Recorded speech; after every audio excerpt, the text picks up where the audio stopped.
मित्रों नमस्कार। जैसा कि आप लोगों को ज्ञात है कि माध्यमिक शिक्षा सेवा चयन बोर्ड से पीजीटी और टीजीटी की वैकेंसी आने वाली है और एलटी ग्रेड की भी वैकेंसी आने वाली है। तो इस चैनल के माध्यम से भूगोल विषय को हम लोग क्रमशः टॉपिक वार पढ़ेंगे।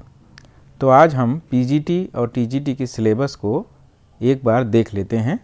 वैसे हम पीजीटी के सिलेबस को आधार बनाकर पूरी व्यापक तैयारी कराएंगे। तो आइए देखते हैं। इसमें सबसे पहले भूगोल की परिभाषा तथा विषय क्षेत्र के बारे में दिया गया है कि भूगोल विषय से संबंधित विभिन्न विद्वानों की क्या अवधारणा रही है। तो इसमें जो टॉपिक है उसमें हमबोल्ट है, रिटर हैं, रेडजल, हेटनर, डेविस, ब्लास, कार्ल सावर, पीटर हैगेट, बुंगी, हार्वे, स्मिथ हैं। और प्रमुख जो संकल्पनाएं हैं, सिद्धांत हैं, जैसे संभववाद है, नियतिवाद है, नवनियतिवाद है, पर्यावरण कारकवाद है। तो ये सिद्धांत थॉट के अंतर्गत हम लोग पढ़ेंगे। हालांकि जितना ये सिलेबस दिया गया है उसको आधार बनाकर इसके संपूर्ण विषय की तैयारी करेंगे, क्योंकि क्वेश्चन किसी भी तरह से पूछा जा सकता है। और दूसरा भौतिक भूगोल में स्थल मंडल में क्या क्या सिलेबस है। पृथ्वी की आंतरिक संरचना है, भूमंडल का निर्माण, खनिज एवं चट्टान, भू संचलन, ज्वालामुखी, भूकंप, भ्रंशन और वलन से उत्पन्न स्थलाकृतियाँ, अपर्दन चक्र, और जो वायु, समुद्र, हिमनद आदि इनसे जो स्थलाकृतियाँ बनती हैं वो सिलेबस में दिया गया है। उसी प्रकार वायुमंडल का जो तीसरा टॉपिक है, तीसरा यूनिट है, उसमें सूर्य तापमान और ये वायुदाब पेटियाँ, आर्द्रता, वर्षण, बादल और चक्रवात, शीतोष्ण और उष्णकटिबंधीय चक्रवात दोनों, और कोपेन और थार्नफेट का वर्गीकरण विश्व जलवायु वर्गीकरण, ये सिलेबस में दिया गया है। अब जलमंडल में देखते हैं। जलमंडल में जल का तापमान, जब आप वायुमंडल में तापमान पढ़ लेंगे तो जलमंडल में जल का तापमान कैसे क्या होता है उसको समझने में बहुत आसानी होगी। उसी प्रकार लवणता, महासागरीय धाराएं, ज्वार भाटा, महासागरीय निक्षेप, प्रवाल और ये प्रवाल भित्तियाँ, इनका क्या पर्यावरणीय महत्व है, ये जलमंडल में पढ़ेंगे। हालांकि जब हम वायुमंडल पढ़ लेंगे तब इस चीज़ को, तापमान और इनके पर्यावरणीय महत्व, ये सब समझने में काफ़ी आसानी होगी, क्योंकि क्लाइमेट के आधार पर ही हम महासागरीय धाराओं के चलने के विषय में जान सकते हैं और लवणता को जान सकते हैं, तापमान को जान सकते हैं। तो इसको हम डिटेल में सिलेबस में पढ़ेंगे।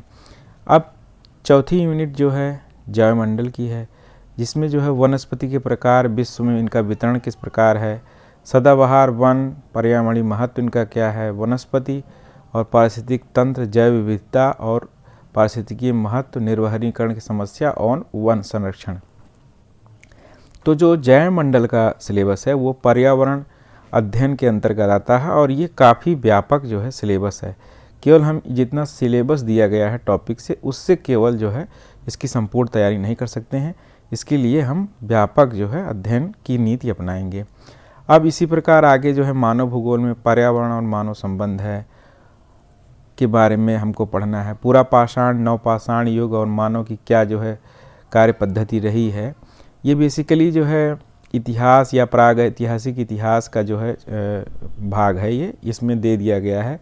जैसे औद्योगिक क्रांति, कृषि क्रांति, सूचना क्रांति, ये सब टॉपिक हम पढ़ेंगे इसके अंतर्गत। उसी प्रकार आर्थिक भूगोल में संसाधन, उनका वर्गीकरण, संसाधन कौन कौन से हैं, जल, मिट्टी, खनिज, इनका उपयोग क्या कैसे है, और जो कृषिगत भूमि का उपयोग, खाद्यान्न उत्पादन, उसकी क्षेत्रीय स्वरूप क्या है, और उसमें फसलें कौन कौन सी हैं, जैसे गेहूँ, चावल, कपास, गन्ना, चाय, कहवा, रबड़, इनका अध्ययन करेंगे। अब विश्व के बृहद कृषि प्रदेश कौन कौन से हैं, विश्व के औद्योगिक प्रदेश कौन कौन से हैं, और औद्योगिक स्थानीयकरण के सिद्धांत कौन कौन से हैं, औद्योगिक अवस्थिति के प्रमुख सिद्धांत कौन कौन से हैं, न्यूनतम लागत सिद्धांत, बाजार प्रतिस्पर्धा सिद्धांत, ये सब जो है पढ़ेंगे। विश्व के औद्योगिक प्रदेश, अंतर्राष्ट्रीय व्यापार किस प्रकार से होता है, अंतर्राष्ट्रीय परिवहन मार्ग, वायु और विश्व के कौन कौन से बंदरगाह हैं प्रमुख, ये सब जो है आर्थिक भूगोल के अंतर्गत पढ़ेंगे। ये भी काफ़ी व्यापक टॉपिक है। और इस प्रादेशिक भूगोल और आर्थिक भूगोल, इन दोनों को मिलाकर पढ़ने से जो है हमारा कॉन्सेप्ट अच्छे से क्लियर होता है।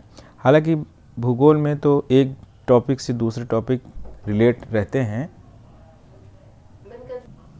वास्तव में प्रादेशिक भूगोल और आर्थिक भूगोल, इन दोनों को एक साथ ही पढ़ना चाहिए, क्योंकि प्रादेशिक भूगोल और आर्थिक भूगोल, जब प्रादेशिक भूगोल पढ़ लेंगे तो आर्थिक भूगोल अपने आप ही उसमें आ जाता है। प्रादेशिक भूगोल में क्या है, विकासशील और विकसित देशों की अवधारणाएं हैं, प्रत्येक की विशेषताएं, निम्न प्रदेशों में कौन कौन सी जनसंख्या क्या क्या इसमें है, ये सब चीज़ें जो है इसमें हैं। तो इसमें आंग्ल अमेरिका, यूरोपीय समुदाय, रूस, चीन, जापान और दक्षिण पूर्वी एशिया सिलेबस में दिया गया है। तो सिलेबस के आधार बनाते हुए हम संपूर्ण विश्व का प्रादेशिक भूगोल पढ़ेंगे। तो संपूर्ण विश्व का जब प्रादेशिक भूगोल पढ़ेंगे तो उसमें हमारा जो है आर्थिक भूगोल अपने आप जो है कवर हो जाएगा। और जो है लास्ट जो टॉपिक है भारत का भूगोल जो है, तो इसमें भारत का उच्चावच, जल प्रवाह, जलवायु, वनस्पति, मिट्टी, अल नीनो, ला नीनो, सूखा, बाढ़, ये सब क्षेत्र जो है ये प्राकृतिक भूगोल या भौतिक भूगोल जब पढ़ते हैं तो उसमें ये सब टॉपिक अपने आप ही तैयार हो जाता है, जो भौतिक पहलू के अंतर्गत।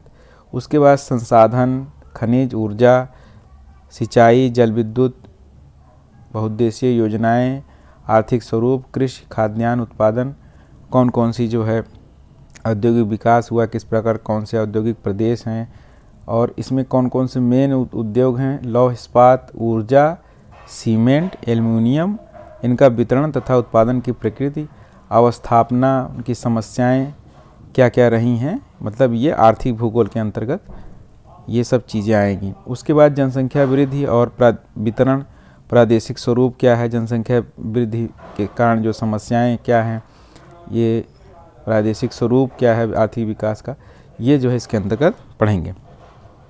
और हम सिलेबस जो अगर हम देखें,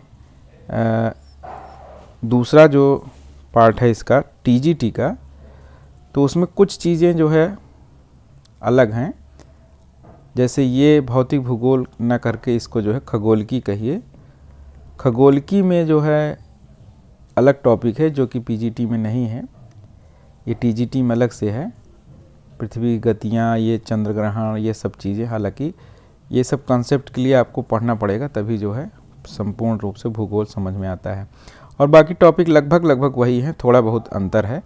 तो हम जो है पीजीटी सिलेबस को आधार बनाते हुए जो है पूरा संपूर्ण भूगोल का अध्ययन करेंगे, और हर टॉपिक से करीब जो है 5 से 6 हज़ार क्वेश्चंस का अभ्यास करेंगे। तो करीब जो है 60 से 60 हज़ार या 50 हज़ार के करीब क्वेश्चन जो है हम अभ्यास करेंगे। और जो मार्केट में बहुत सारी गाइडें आती हैं, माध्यमिक शिक्षा सेवा चयन बोर्ड के एग्जामिनर जो है उन्हीं बुक से लेकर के क्वेश्चन बना देते हैं। तो जितनी भी मार्केट में बुक हैं सभी के क्वेश्चन जो है हम सॉल्व करेंगे, जिससे कि जो है हमारा गलत होने की संभावना ना रहे। क्योंकि केवल नए क्वेश्चन बनाने से कोई फ़ायदा नहीं है, जितनी क्वेश्चन मार्केट में हैं उनको सॉल्व करना ज़रूरी है। उसके साथ जो है यूजीसी का क्वेश्चन पेपर और जो इनका प्रीवियस का क्वेश्चन पेपर है वो तो हम सॉल्व करेंगे ही करेंगे। तो इस प्रकार जो है हमारी संपूर्ण तैयारी हो जाएगी। तो हम क्रमशः टॉपिक वाइज एक एक सिलेबस अब हम अगले वीडियो में देखेंगे। चलिए बने रहिए और तैयारी शुरू कर दीजिए। नमस्कार।